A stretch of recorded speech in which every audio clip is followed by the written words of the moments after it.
Good morning.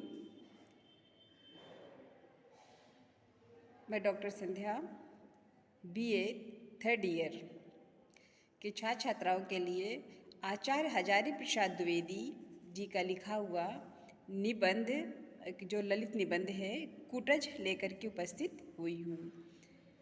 आचार्य हजारी प्रसाद द्विवेदी जी ने कूटज जो निबंध है उसके माध्यम से व्यक्ति की जिजीविषा, उसकी जीवनी शक्ति के बारे में लिखा है।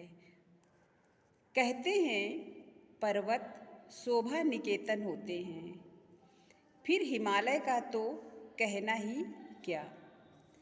पूर्व और अपर समुद्र, महोदधि और रत्नाकर,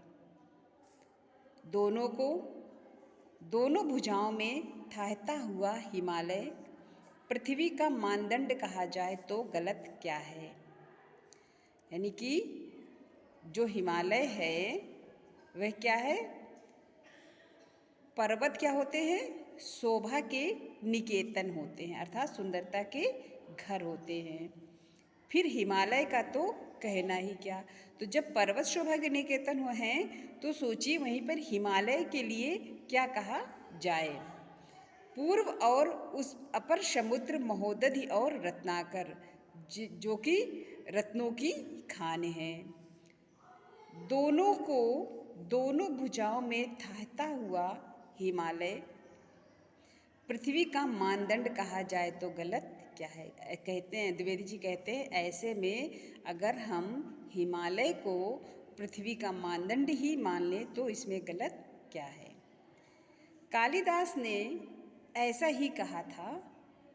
इसी के पाद देश में यह जो श्रृंखला दूर तक लौटी हुई है, लोग इसे शिवालक श्रृंखला कहते हैं। शिवालिक का अर्थ है शिवालक या शिव के जटाजूट का निचला हिस्सा। शिवालक किसे कहते हैं, शिव के जटाजूट का जो नीचे का हिस्सा है उसे क्या कहते हैं, शिवालक।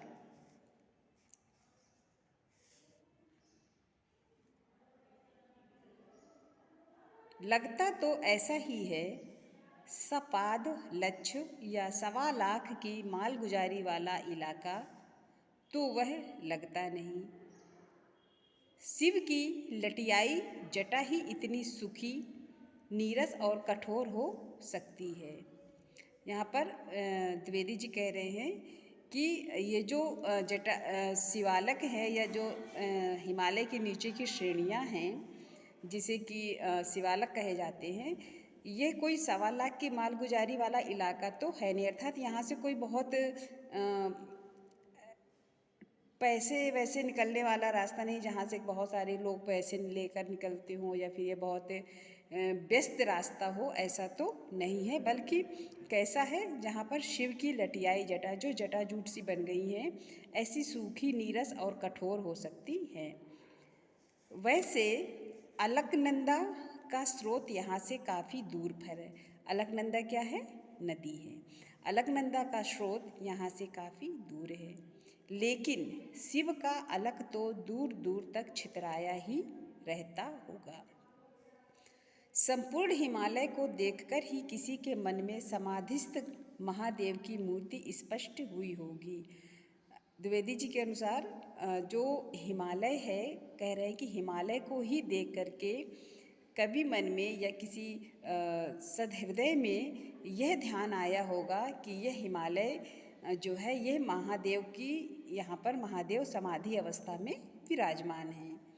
उसी समाधिस्थ महादेव के अलग जाल के निचले हिस्से का प्रतिनिधित्व यह गिरि श्रृंखला कर रही होगी।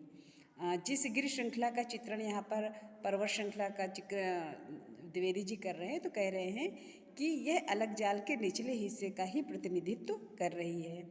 कहीं कहीं अज्ञात नाम, गोत्र, झाड़ जखाड़ और बेहया से पेड़ खरे दिख अवश्य जाते हैं। बता रहे हैं कि ये जो पर्वत श्रृंखला है, यहाँ पर क्या है, अज्ञात नाम, जिसके वो नाम भी नहीं जानते हैं, गोत्र नहीं जानते हैं किस जाति का है, और यह भी नहीं, वो झाड़ झकाड़ टाइप के पेड़ है जो यदा कदा दिखाई दे जाते हैं। पर और कोई हरियाली नहीं, दूब तक सूख गई है। यानी कि उस पर्वत श्रृंखला पर क्या है, जो घास है, दूब जिसे कहा जाता है कि ये कभी नष्ट नहीं होती, वह भी सूख गई है। काली काली चट्टानें और बीच बीच में शुष्कता का अंतर्निरुद्ध सत्ता का इजहार करने वाली रक्ताभ रेती। और क्या दिखाई दे रहा है, काली चट्टानों के बीच में बिल्कुल निर्जीव सी रक्ताभ लाल कलर की रेत। रस कहाँ है? अर्थात अब प्रश्न कर रहे हैं द्विवेदी जी कि इन सब के बीच में रस कहाँ है, श्रृंगार कहाँ है, सुंदरता कहाँ है।